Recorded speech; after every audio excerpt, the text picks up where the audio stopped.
سے الگ ہے سب سے جدا. سنو ایک نئی آواز,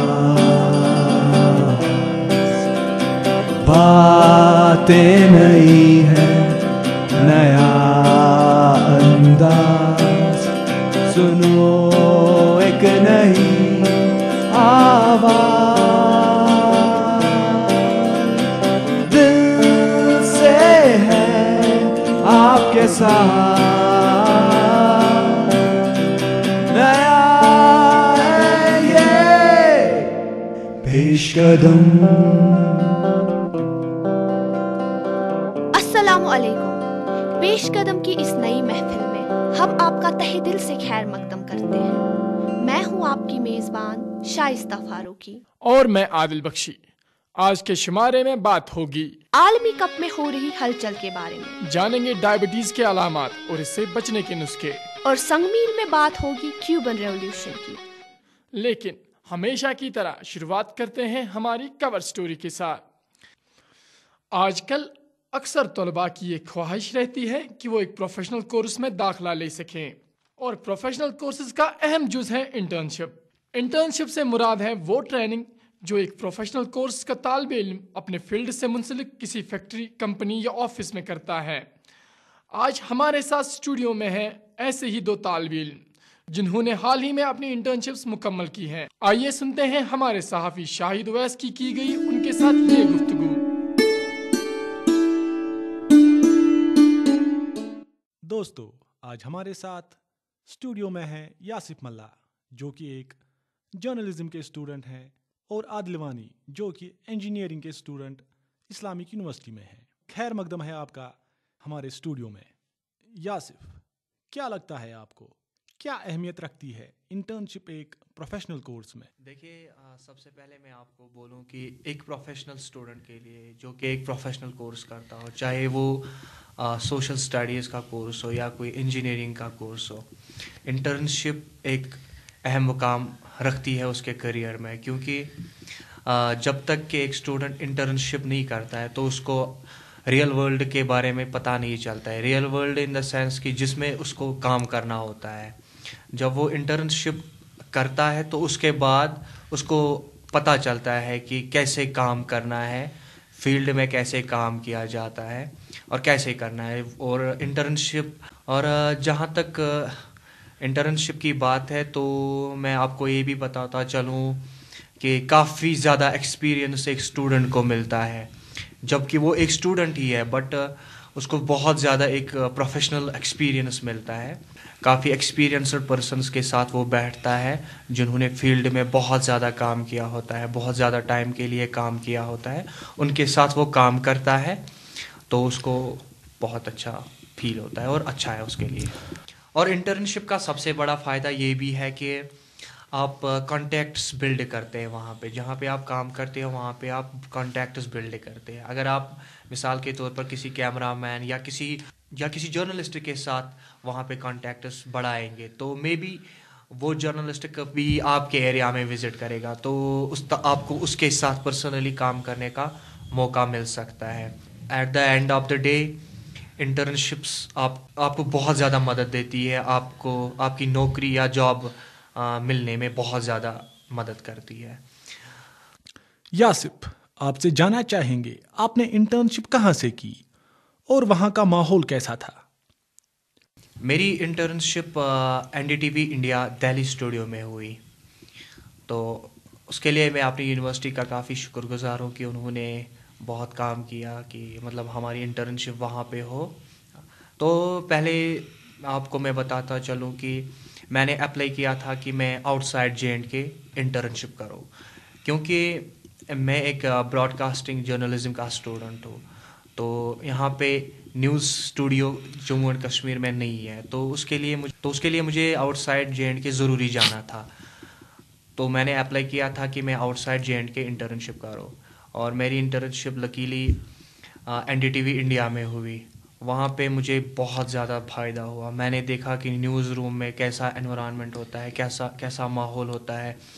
میں نے رپورٹرز کے ساتھ وہاں پہ کام کیا, مطلب ان کے ساتھ گیا, شوٹ پہ گیا ان کے ساتھ, یہ دیکھا کہ وہ کیسے بائٹس کلیکٹ کرتے ہیں, کیمرہ پرسنز کیسے بائٹس کلیکٹ کرتے ہیں, کیسے پریس کانفرنسز ریکارڈ کرتے ہیں. تو بہت زیادہ فائدہ ہوا, کیسے وہ مطلب ایڈیٹنگ کیسے ہوتی ہے, اسکرپٹ رائٹنگ کیسے کی جاتی ہے, پھر اصل میں سٹوری کیسے بنائی جاتی ہے, پیکیج سٹوری کیسے بنائی جاتی ہے. تو بہت زیادہ کافی فائدہ ہوا. Institutions can play an important role in it, because جب تک کہ آپ کے انسٹیٹیوشن کے سربراہ مطلب نہیں چاہیں گے کہ اس کا اسٹوڈنٹ انٹرنشپ کرے, تب تک کچھ بھی نہیں ہو سکتا ہے. تو اسی لیے میں چاہتا ہوں کہ ہر کسی انسٹیٹیوشن یا مطلب ہر کسی کو چاہیے کہ وہ اپنے اسٹوڈنٹ یا کسی کو بھی مطلب اس بات کے لیے اپریشیٹ کرے کہ وہ کہیں بھی انٹرنشپ کے لیے جا رہا ہے. تو دوستو, اب رخ کرتے ہیں انجینئرنگ کے اسٹوڈنٹ عادل وانی کی اور. تو عادل, آپ ہمیں یہ بتائیں آپ کا کیسا ایکسپیرینس رہا انٹرنشپ کے دوران؟ جی, جہاں تک اپنا تعلق ہے, میں نے انٹرنشپ دہلی سے کی.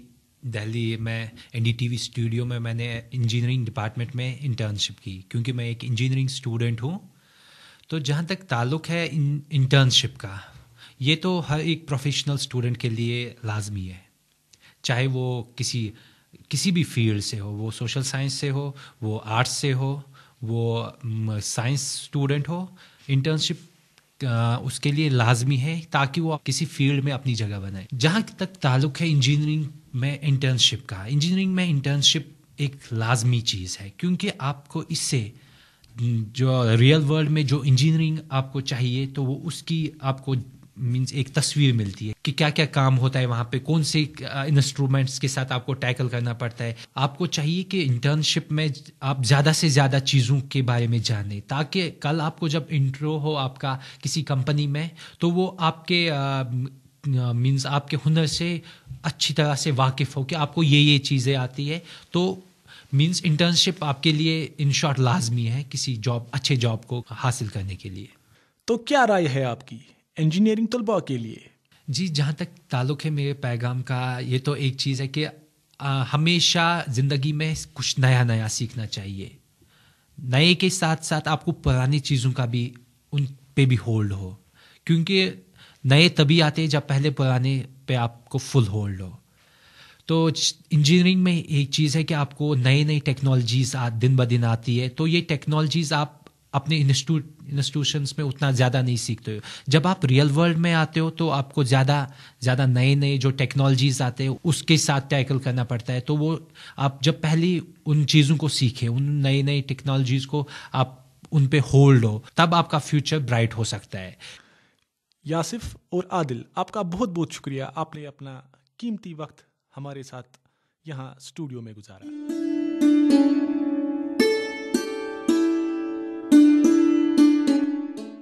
عالمی کپ شروع ہو چکا ہے اور ساتھ ساتھ کرکٹ شائقین کے جوش و خروش میں بھی اضافہ دیکھنے کو مل رہا ہے. اس بار کے عالمی کپ میں 14 ٹیمیں ایک دوسرے کے مد مقابل ہوں گی. ہر کرکٹ شائق اپنی ٹیم کو 2 اپریل کو کھیلے جانے والے فائنل میں دیکھنے کا خواہش مند ہے. عالمی کپ سے متعلقہ مزید معلومات حاصل کرنے کے لیے سنتے ہیں ہمارا سیگمنٹ کھیل کے رنگ عادل بخشی کے سنگ.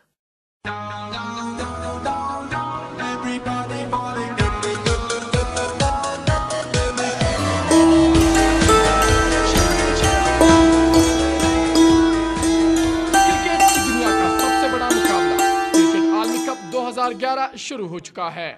اس سال کے کرکٹ عالمی کپ میں کل 14 ٹیمیں حصہ لے رہی ہیں, جن کو انٹرنیشنل کرکٹ کونسل نے 2 گروپس میں تقسیم کیا ہے, گروپ اے اور گروپ بی.